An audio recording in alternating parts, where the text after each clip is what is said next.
ওকে, এখন আমরা দেখব যে হচ্ছে কিভাবে একটা প্রোডাক্টের ক্যাটাগরি তৈরি করতে হয়, কিংবা এটা এডিট করা যায়, একটা পিকচার আপলোড করা যায়।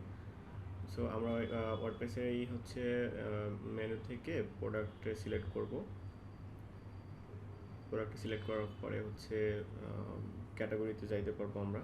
এখানে যখন আমরা ক্যাটাগরিতে ক্লিক করব, তখন এই ক্যাটাগরি থেকে আমরা এখানে নতুন ক্যাটাগরি অ্যাড করার জন্য এই যে বাম সাইডে দেখা যাচ্ছে অ্যাড নিউ ক্যাটাগরি, এখানে নাম দিতে হবে। এখানে স্লাগ বলতে হচ্ছে এই যে শর্ট ইয়েটাকে বোঝাচ্ছে, যেটা ইউআরএলে দেখাবে আর কি। সো এইখানে হচ্ছে বেবি আন্ডারস্কোর অ্যাক্সেসরিজ দেওয়া আছে, মানে এখানে বড় হাতের দেওয়া আছে, তো এখানে সবগুলো ছোটো হাতের দিয়ে মাঝখানে একটা হাইপেন দিয়ে আমি এগুলো ইয়ে করেছি। যদি কোনো অ্যান্ড কিংবা ইয়েটা থাকে সেক্ষেত্রে ওগুলো বাদ দিয়ে সবগুলো ছোটো হাতের করে দিয়েছি আর কি। সো এখানে যদি প্রোডাক্টের কোনো ডেসক্রিপশন দেওয়ার প্রয়োজন হয় তাহলে এখানে দেওয়া যেতে পারে এই ক্যাটাগরির।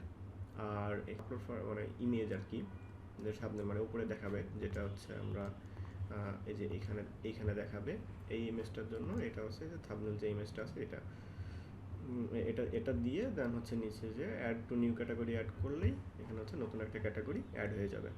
তো আমরা এখন দেখি যে একটা প্রোডাক্ট, এক্সিস্টিং প্রোডাক্টের হচ্ছে এই পিকচারটা কীভাবে আমরা আপলোড করতে পারি। তো দেখেন এখানে যখন আমি কার্সারটা নিয়ে আসছি তখন আমাকে এখানে এডিটের অপশন দিচ্ছে। তো আমি এখানে এডিটে গেলাম।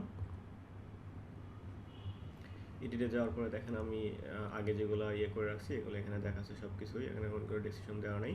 এখানে আমি থাম্বনেল হচ্ছে চেঞ্জ করবো এখন। তো এখানে আপলোড অ্যান্ড ইমেজে ক্লিক করলে এখানে মিডিয়া লাইব্রেরিতে নিয়ে যাবে। এখানে যদি আমার কোনো এক্সিস্টিং কোনো পিকচার থাকে এই ওই রিলেটেড তাহলে আমি এখান থেকে দিতে পারবো। আদারওয়াইজ আমি এখানে আপলোড ফাইল থেকে এটাকে আপলোড করে দেবো। তো আমি একটা পিকচার ডাউনলোড করে রেখেছি, ওই পিকচারটাই দেব। এই যে বেবি ফুড ওপেন করলাম, একটু লোড নেবে, দেন হচ্ছে ইউজ ইমেজ। এখন ইউজ দেওয়ার পরে এখন যদি আমি এখানে আপডেট দিয়ে দিই তাহলে আশা করছি প্রোডাক্টের যে ক্যাটাগরির নতুন এটা অ্যাড হয়ে যাবে।